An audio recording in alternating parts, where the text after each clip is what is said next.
techniques thing because we got that right there, you know?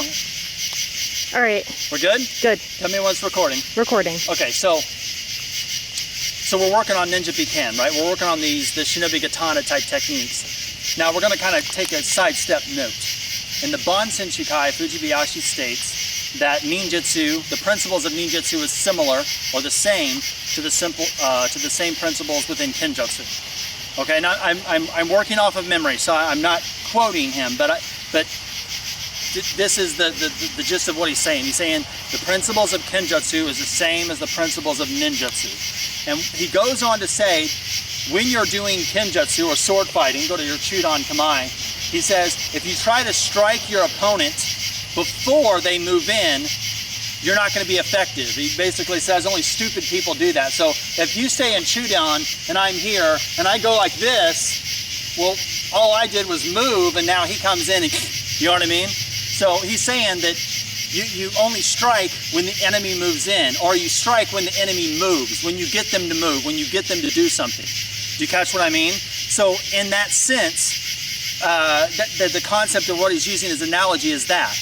In ninjutsu, he says the same thing. If you try to infiltrate or go when your enemy hasn't moved yet, you're just going to get seen. So he's saying the principles of Kenjutsu and the principles of the principles of ninjutsu, damn it, the principles of Kenjutsu and the principles of ninjutsu are the same. So let's say that I'm here and we're in a standoff and I go to make a cut. He's standing still and I'm trying to get him to move. And let's say I try to fake a stab this direction. He comes in and now, look, I move first, he coming in. So what you're trying to do is get them to move. Now there are tactics like Joi no Jitsu or things like that where you could take a rock and throw it somewhere and make a sound and you could get them to move that direction so you can come into the backside and you know what I mean?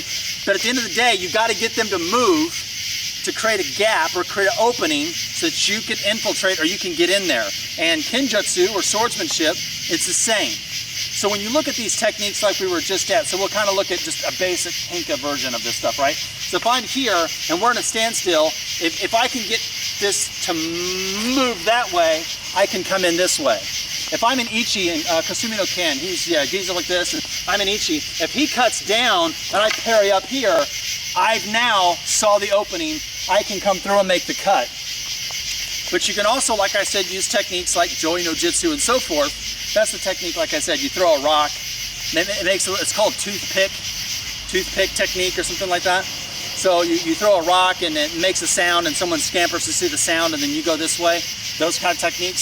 Same thing here. Let's say I'm going to go to Chudan and I'm here and I make a fake, and then as I fake, I pull my sword back, getting to move so I can stack it down here and then I can come that way, which again is a similar technique that we've seen in Ninja Biken technique. Let's try that again. So if I'm here and I fake it, he tries to block the blade. Well, if I go like that, see how I faked and he moved? I pulled it away so I can come in with the technique. You see what I'm saying? So let's try it again. So we're here and boom, pop, and then you come through. So again, when you look at principles, I've said this a million times. I'll say it a million more times before I die.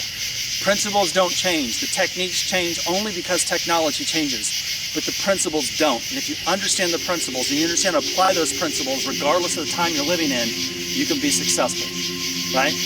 All right, kill it.